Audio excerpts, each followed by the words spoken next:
Hello everyone, मैं नवीन श्रीवास्तव, आपका science teacher. हमारा जो केमिस्ट्री है उसका chapter 4 carbon and it's compounds हम शुरू करने जा रहे हैं। तो शुरू करने से पहले मैं आपको एक बात बता दूं, कार्बन के का एटॉमिक नंबर क्या होता है। आप सब ये 9th में पढ़ चुके हैं। What is the atomic number of carbon.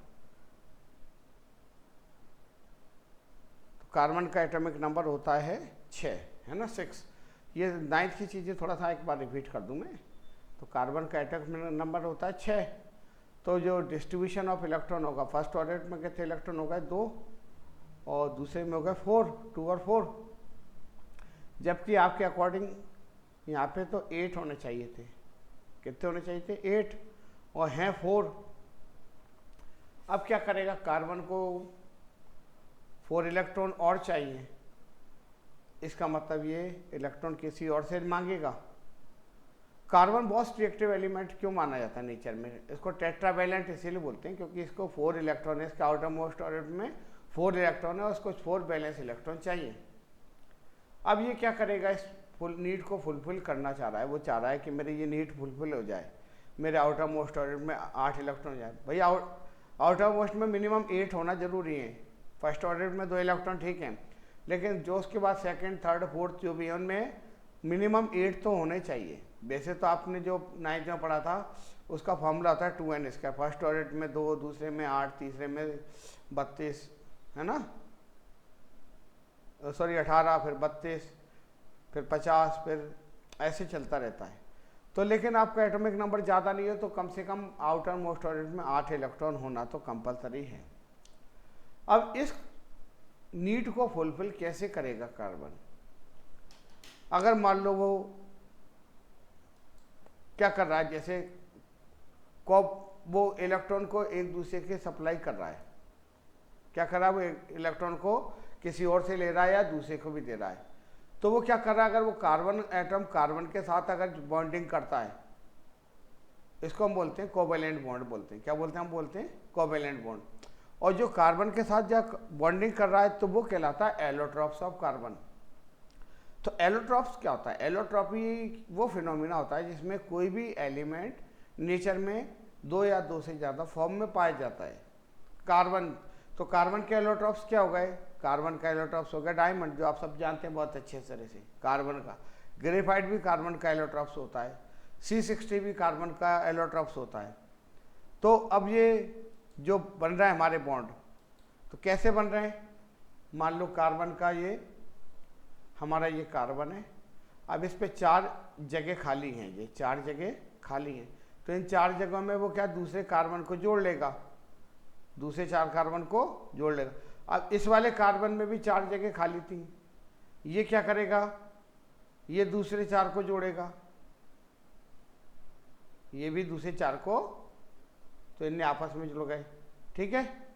अब इसके साथ एक और कार्बन जुड़ गया तो ये इसके साथ जुड़ गया। तो इस टाइप से कॉम्प्लिकेटेड स्ट्रक्चर तैयार होता जाता है, जो इसके क्या बन जाते हैं, एलोट्रॉप्स होते हैं। जिनमें तो एलोट्रॉप्स का मतलब क्या हो गया, कोई भी एलिमेंट नेचर में 2 या 2 से ज़्यादा फॉर्म में। तो ये कॉम्प्लिकेटेड स्ट्रक्चर जो बन जाता है बहुत ज़्यादा, बहुत ही ज़्यादा हार्ड सब्सटेंस हो जाता है। जैसे हम डायमंड को बोलते हैं सबसे hard substance on the earth, लेकिन डायमंड से ज़्यादा भी हार्ड सब्सटेंस हमें मिल गया, वो है C60।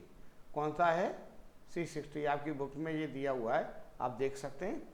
तो ये आपस में बाउंडेशन चल रहा है कार्बन का कार्बन के साथ। तो ये कार्बन जब कार्बन के साथ अपना बॉन्डिंग कर रहा है तो क्या बना रहा है, ये एलोट्रॉप्स बना रहा है। क्या बना रहा है? एलोट्रॉप्स।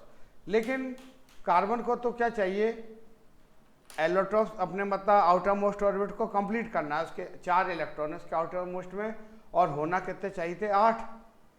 ठीक है। तो अगर वो 4 इलेक्ट्रॉन किसी और से ले लेता है, आप ये मानते हैं ना कि एटॉमिक नंबर क्या होता है? एटॉमिक नंबर जो number of protons present in the nucleus, वो एटॉमिक नंबर। और नंबर ऑफ प्रोटॉन्स क्या होते हैं? जितना नंबर ऑफ इलेक्ट्रॉन्स होते हैं। प्रोटॉन और इलेक्ट्रॉन दोनों बराबर होते हैं कि नहीं होते? अगर 6 प्रोटॉन है, जैसे 4 इलेक्ट्रॉन है तो 4 प्रोटॉन होंगे, 6 इलेक्ट्रॉन है तो 6 प्रोटॉन होंगे। अब कार्बन में क्या है, आउटर मोस्ट ऑर्बिट में कितने इलेक्ट्रॉन घूम रहे हैं, 4 इलेक्ट्रॉन घूम रहे हैं। कितने घूम रहे हैं, 4। तो अब इसको 4 इलेक्ट्रॉन और चाहिए। कितने और चाहिए, 4, यानी 8 हो गए, यानी 10 इलेक्ट्रॉन हो गए। और प्रोटॉन हम पे कितने, केवल 6 हैं, क्योंकि 6 इलेक्ट्रॉन थे तो 6 प्रोटॉन हो गए। अब 10 इलेक्ट्रॉन हो गए। अगर हमने किसी से 4 इलेक्ट्रॉन ले लिए, कार्बन ने किसी से 4 और इलेक्ट्रॉन ले लिए, तब कार्बन पे कितने इलेक्ट्रॉन हो गए, 10 हो गए। अब 10 हो गए तो इस क्या होगा, इससे उसका पूरा बैलेंस बिगड़ जाएगा, क्योंकि एटम का जो कोई भी एटम है उसमें नंबर ऑफ इलेक्ट्रॉन्स और नंबर ऑफ प्रोटॉन्स बराबर होना चाहिए। तो इसकी वजह से क्या होगा, इसका बैलेंस बिगड़ जाएगा। अगर वो कार्बन किसी से 4 इलेक्ट्रॉन ले लेता है तो वो फिर क्या करेगा, इसका एक बीच का रास्ता आ सकता है। इसका बीच का रास्ता क्या निकाल सकते हैं, वो शेयरिंग कर ले किसी और के साथ कि भैया ठीक है मैं ले नहीं रहा, तू तो मुझसे शेयर कर ले चीज़ें। तो वो शेयरिंग जो हो रहा है, और शेयरिंग में जो बॉन्ड फॉर्मेशन हो रहा है, इसको हम बोलते हैं कोवेलेंट बॉन्ड। क्या बोलते हैं हम इसको, कोवेलेंट बॉन्ड। ठीक है। तो अब ये इसमें जैसे 4 इलेक्ट्रॉन ले रहा है तो C-4 इसको कैशन बोल दिया। अगर 4 इलेक्ट्रॉन दे रहा है तो C+4 कैशन बोल दिया। ठीक है। तो इसको शेयरिंग ऑफ बैलेंस इलेक्ट्रॉन को अदर कार्बन एटम्स के साथ या अदर एलिमेंट्स के साथ, तो जब कार्बन एटम्स के साथ कर रहा है या अदर कार्बन, तो उसको हम बोलते हैं ऑर्गेनिक बॉन्ड और इनऑर्गेनिक। तो ऑर्गेनिक बॉन्ड यानी वो ऑर्गन जो ऑर्गेनिक कार्बन कंपाउंड के साथ कर रहा है, वो ऑर्गेनिक बॉन्ड्स हो गए। अब कोवेलेंट कितने तरह के होते हैं, कोवेलेंट बॉन्ड होते हैं 3 तरह के, सिंगल बॉन्ड, डबल बॉन्ड और ट्रिपल बॉन्ड। सिंगल बॉन्ड यानी 1 इलेक्ट्रॉन को शेयर कर रहा है वो, यानी उनके बीच में 1 बॉन्ड बन रहा है, यानी 1 इलेक्ट्रॉन को आपस में शेयर कर रहे हैं। डबल बॉन्ड यानी 2 इलेक्ट्रॉन को शेयर कर रहे हैं। मैं जैसे इसको समझाऊँ, सिंगल बॉन्ड जैसे हाइड्रोजन है, हाइड्रोजन का एटॉमिक नंबर 1 होता है, आपको मालूम है। ठीक है। तो ये हमारा है हाइड्रोजन। हमारे पास ये हाइड्रोजन है। ठीक है। हाइड्रोजन का एटॉमिक नंबर कितना होता है, 1 है इसका। अब इस पे 1 इलेक्ट्रॉन, तो ये क्या करेगा, एक दूसरे हाइड्रोजन के साथ क्या करेगा, शेयरिंग करेगा। दूसरा हाइड्रोजन का अपन ने ले लिया है, इसका ये वाला नाम सिंबल दे दिया इसका ये। अब ये दोनों के बीच में क्या बन गया, ये इनके बीच में एक बॉन्ड बन गया, ये इनके बीच में शेयरिंग हो गई। तो ये हाइड्रोजन और हाइड्रोजन के बीच में बन गया, ये सिंगल बॉन्ड बन गया, 1 इलेक्ट्रॉन का शेयरिंग कर रहे हैं, तो ये सिंगल बॉन्ड बन गया। आ रही बात समझ में, सिंगल बॉन्ड बनना। अब क्लोरीन की बात करें या ऑक्सीजन की बात करते हैं, ऑक्सीजन का क्या होता है, एटॉमिक नंबर होता है 8, यानी इसके आउटर मोस्ट ऑर्बिट में कितने इलेक्ट्रॉन हो गए, 6। ऑक्सीजन के आउटर मोस्ट ऑर्बिट में कितने इलेक्ट्रॉन हो गए, 6। 2 ये रहे, 2 ये रहे और 2 ये रहे। अब दूसरा ऑक्सीजन है, उस पर भी 6 हैं, 2 ये रहे। हमने अलग अलग क्यों 2 अलग अलग दिखाने के लिए कर दिया, शो करने के लिए। अब 2 ये रहे, तो उन्होंने क्या किया, इनको आपस में शेयर कर लिया, ये शेयरिंग हो गई इनके बीच में। अब देखा जाए तो इसके, ये हमारा ऑक्सीजन था, ये भी ऑक्सीजन, इसका देखो शेयरिंग के बाद क्या हो गया, इसकी शेयरिंग के बाद इसमें हो गई ये 8 हो गई, ये देखो शेयरिंग कर ली, 4 ये रहे, 4 ये। इसने किया शेयरिंग, तो इसके देखो अब इस पे हो गए 4 जे रहे और 4 जे 8 हो गए। सॉरी, इसमें ये गलत बना दी मैंने। हाँ, ये हमारे हो गए 4, देखो 4 ये हैं और 4 ये 8 हो गए। दिख रहे हैं आपको, 4 तो ये रहे और 4 ये रहे, 8 हो। तो इनके बीच में ऑक्सीजन के जो बीच में जो बॉन्ड बन रहा है वो डबल बॉन्ड बन गया। ऑक्सीजन के बीच में बन रहा है वो डबल बॉन्ड, हाइड्रोजन के बीच में बन रहा था ट्रिपल बॉन्ड। अब बात करते हैं नाइट्रोजन की। नाइट्रोजन, इसके आउटर मोस्ट ऑर्बिट में कितने होते हैं, 5 होते हैं। अब इसको कितने इलेक्ट्रॉन चाहिए, 3 चाहिए। कितने चाहिए इसको, 3 नाइट्रोजन को। तो नाइट्रोजन को ले लिया हमने, ये हमारा नाइट्रोजन है। अब इसके आउटर मोस्ट ऑर्बिट में 5 इलेक्ट्रॉन हैं और इसको चाहिए कितने, 3, तो ये 3 इलेक्ट्रॉन शेयर करेगा। कितने करेगा, 3 दूसरे से, 2 इसके ये रहे, दूसरा नाइट्रोजन ये रहा, इसके 3 ये रहे और ये 2 ये रहे, 5 ये आएंगे, 5 इसके हैं। देखो अब इसने इसके साथ शेयरिंग करी, इसने इसके साथ शेयरिंग करी, हो गया। अब देखो कितने हो गए, 6 और 2 8, 6 और 2 8 हो रहा है। अब जो नाइट्रोजन के बीच में जो बॉन्ड बन रहा है ये ट्रिपल बॉन्ड बन रहा है, 3 लाइनें खींचते थे ट्रिपल बॉन्ड। तो ये बॉन्ड का सिस्टम आपको समझ में आ गया। डबल बॉन्ड बन रहा है तो 2 लाइन, सिंगल बॉन्ड बन रहा है तो 1 लाइन, ट्रिपल बॉन्ड तो इसमें 3 इलेक्ट्रॉन की शेयरिंग हो रही थी, इसमें 2 इलेक्ट्रॉन की शेयरिंग हो रही थी, इसमें 1 इलेक्ट्रॉन। तो जो कोवेलेंट बॉन्ड फॉर्म होते हैं वो क्या होते हैं, by the sharing of the electrons. तो how do covalent bond form, तो covalent bond form by the sharing of electrons. तो इलेक्ट्रॉन की शेयरिंग के कारण जो बॉन्ड फॉर्म होता है, इलेक्ट्रॉन्स की शेयरिंग के कारण जो एटम एलिमेंट्स होते हैं उनके बीच में जो बॉन्ड फॉर्म होता है उसको हम बोलते हैं कोवेलेंट बॉन्ड, ठीक है। और कितने इलेक्ट्रॉन शेयर कर रहे हैं वो कहलाता है उतना बॉन्ड। जैसे 1 इलेक्ट्रॉन तो सिंगल बॉन्ड, 2 इलेक्ट्रॉन तो डबल बॉन्ड और 3 इलेक्ट्रॉन शेयर कर रहा है तो ट्रिपल बॉन्ड। ट्रिपल बॉन्ड से ज़्यादा नहीं बनता। अब आप सोच रहे हो कार्बन के 4 इलेक्ट्रॉन है तो 4 बॉन्ड बन सकते हैं, नहीं, वो कार्बन 4 अलग अलग एलिमेंट के साथ जुड़ेगा, फिर ये सिंगल एलिमेंट से नहीं जुड़ेगा। 3 इलेक्ट्रॉन तक तो हम ना झेल सकते हैं, लेकिन 3 से ज़्यादा फिर पॉसिबल नहीं है। तो कार्बन इस सब के लिए क्या करेगा, वो अलग अलग एलिमेंट को जोड़ेगा अपने साथ। जैसे मैंने भी आपको बना के दिखाया था पैटर्न, तो जो कॉम्प्लिकेटेड हमारा कार्बन जो बनता है, एलोट्रॉप्स बनता है, वो शेयरिंग ऑफ द इलेक्ट्रॉन्स के कारण बनता है। एक कार्बन की दूसरे के साथ शेयरिंग जो हो जाती है उसके कारण बन जाता है। अब जैसे ये हाइड्रोजन का मैंने अभी 2 मिनट पहले बना के दिखाया था, ये सिंगल बॉन्ड बन गया, ठीक है। इसके बाद ऑक्सीजन का देखो डबल बॉन्ड बन गया, ये कार्बन डाइऑक्साइड है। अब कार्बन में कितने होते हैं, कार्बन में कितने होते हैं, 4, ऑक्सीजन में होते हैं 6। तो देखो इसने 2 इस ऑक्सीजन के साथ कर लिया शेयर और 2 इस ऑक्सीजन के साथ कर लिया, देख पा रहे हैं आप। ये देखो इसने क्या किया, ऑक्सीजन ने कार्बन के ये 2 एलिमेंट के साथ बना लिया और इस वाले ने इन दोनों के साथ बना लिया।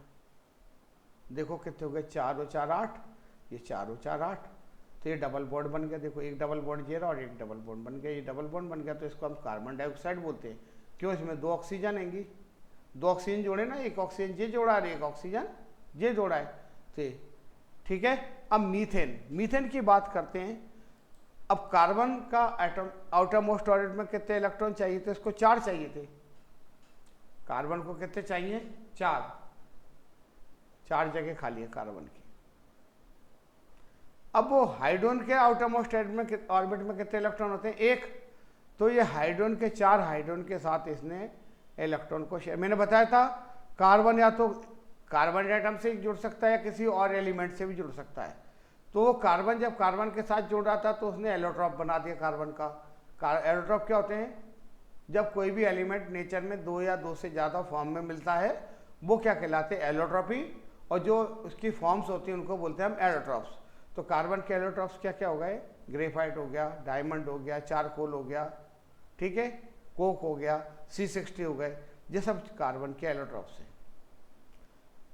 अब जब कार्बन किसी और एलिमेंट की जैसे हाइड्रोजन के साथ जुड़ रहा है, हाइड्रोजन के साथ इजीली क्यों जुड़ गया, क्योंकि हाइड्रोजन पे एक एलिमेंट है, एक इलेक्ट्रॉन है और इसको 4 इलेक्ट्रॉन चाहिए थे, तो इसने 4 हाइड्रोजन के साथ अपनी शेयरिंग कर ली, ठीक है। तो ये अपना, इसको हम ऐसे लिख सकते हैं, इस पे 4 इलेक्ट्रॉन थे, ये 4 इलेक्ट्रॉन थे इस पे।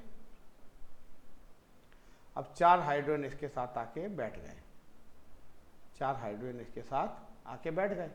ये हमारा था कार्बन, ये क्या था हमारा कार्बन। अब इसके साथ 4 हाइड्रोजन जुड़, एक हाइड्रोजन यहाँ जुड़ गया, एक हाइड्रोजन यहाँ जुड़ गया, ठीक है, और एक हाइड्रोजन यहाँ जुड़ गया हाइड्रोजन का भी आउटर मोस्ट ऑर्बिट कंप्लीट हो गया, इसके आउटर मोस्ट ऑर्बिट में 2 इलेक्ट्रॉन हो गए, 2 तो होने चाहिए मिनिमम, है ना, ये हो गया। तो ये बन गया, इसको इलेक्ट्रॉन डॉट स्ट्रक्चर बोलते हैं। हम क्या बोलते हैं, हम इसको इलेक्ट्रॉन डॉट स्ट्रक्चर। तो ये किसका हो गया, मीथेन, CH4। तो मीथेन एक्चुअल में ये क्या है, हाइड्रोकार्बन। अभी हाइड्रोकार्बन के बारे में आपको बाद में बात करूंगा। तो ये जो मीथेन बन गया है, CH4 होता है। मीथेन एक गैस होती है, ठीक है, एक ज्वलनशील होती है, विषैली गैस होती है। और ये जनरली कहाँ मिलती है, जो मार्श एरिया में, दलदली इलाके में, ये वहाँ पाई जाती है, ठीक है। तो अब ये जो मीथेन बन रहा था, किसके कॉम्बिनेशन से बन रहा था, हाइड्रोजन और कार्बन। इसलिए हम इसका नाम हमने क्या दे दिया, हाइड्रोकार्बन। क्या नाम दे दिया हमने इसका, हाइड्रोकार्बन। तो शेयरिंग ऑफ 1 इलेक्ट्रॉन, तो इसमें सिंगल बॉन्ड बन रहा है ये। तो शेयरिंग ऑफ 1 इलेक्ट्रॉन के कारण ये इन्होंने एक नया जो एलिमेंट बना दिया, उसको हम क्या बोलते हैं, हाइड्रोकार्बन। क्या बोलते हैं इसको हम, हाइड्रोकार्बन। तो ये बन गया, देखो आपका बन गया ये मीथेन। तो मीथेन क्या है, एक हाइड्रोकार्बन है। अब हाइड्रोकार्बन के बारे में और ज़्यादा हम डिटेल में हम पढ़ेंगे। अभी आगे वाले हमारे जो स्लाइड हैं उसमें हम इसके बारे में और ज़्यादा पढ़ सकते हैं। जैसे ये आपका अभी 2 मिनट पहले मैंने आपको दिखाया था। अब ये डबल बॉन्ड बना रहा है, हाइड्रोजन ही जुड़ रहे हैं, लेकिन अब क्या बना रहा है, ये डबल बॉन्ड बना रहा है सल्फर के साथ। हाइड्रोजन किसके साथ बना रहा है, सल्फर के साथ, H2S। क्या हो गया, सॉरी, ये सिंगल बॉन्ड ही बन रहा है। हाइड्रोकार्बन तो अभी हम बाद में डिस्कस करेंगे। तो ये formation of H2S, hydrogen sulphide कैसे बन रहा है। सल्फर के में आउटर मोस्ट ऑर्बिट में कितने इलेक्ट्रॉन है, 6 हैं। तो एक हाइड्रोजन से इसने दो अलग अलग हाइड्रोजन को इसमें ज्वाइन कर लिया। देखो ये सल्फर का है, कितना आउटर मोस्ट ऑर्बिट में 6 इलेक्ट्रॉन है। अब इसको 2 इलेक्ट्रॉन चाहिए, तो इसने 2 अलग अलग हाइड्रोजन को अपने साथ जोड़ लिया। एक हाइड्रोजन को यहाँ जोड़ लिया और एक हाइड्रोजन को यहाँ जोड़ लिया, और ये सिंगल बॉन्ड बन गया। तो हमारे जो बन गया, H के साथ 2 बॉन्ड बन गए, H यहाँ बन गया और एक H यहाँ बन गया, ठीक है। ये सिंगल बॉन्ड बन गया, तो इसको H2S बोलते हैं, ठीक है। 2 हाइड्रोजन जुड़ गए ना इसमें, इसलिए H2S बोलते हैं। अब बात करते हैं physical properties of organic compound. तो ज़्यादातर ऑर्गेनिक कंपाउंड का जो बॉइलिंग पॉइंट होता है वो बहुत कम होता है, मेल्टिंग पॉइंट भी बहुत कम होता है। क्यों, उनके जो बॉन्ड बन रहे हैं उनके बीच में फोर्स ऑफ अट्रैक्शन बहुत कम होता है। इंटरमोलिकुलर फोर्स क्या होता है, बहुत कम होता है, ठीक है। तो इसलिए ज़्यादातर जो कार्बन कंपाउंड है पुअर कंडक्टर होते हैं इलेक्ट्रिसिटी के। क्यों, क्योंकि इसमें फ्री इलेक्ट्रॉन्स नहीं होते। फ्री इलेक्ट्रॉन क्यों मिलेंगे भाई, उन्हें शेयरिंग ही कर ली इलेक्ट्रॉन्स की, तो फ्री इलेक्ट्रॉन्स तो मिलने से रहे, है ना। तो हम इस लेक्चर को और आगे कंटिन्यू करेंगे अगले लेक्चर में हाइड्रोकार्बन के साथ डिटेल में। तो आज के लिए इतना ही काफ़ी था। हम इसके बारे में और ज़्यादा डिटेल अगले लेक्चर में करेंगे। जब तक के लिए आप इसको एक थोड़ा सा बुक में से अपना रीड करें, और कुछ भी अगर डाउट लगता है तो मैं आपको और अगले लेक्चर में एक्सप्लेन कर दूंगा। जब तक के लिए good bye, thank you, have a nice day.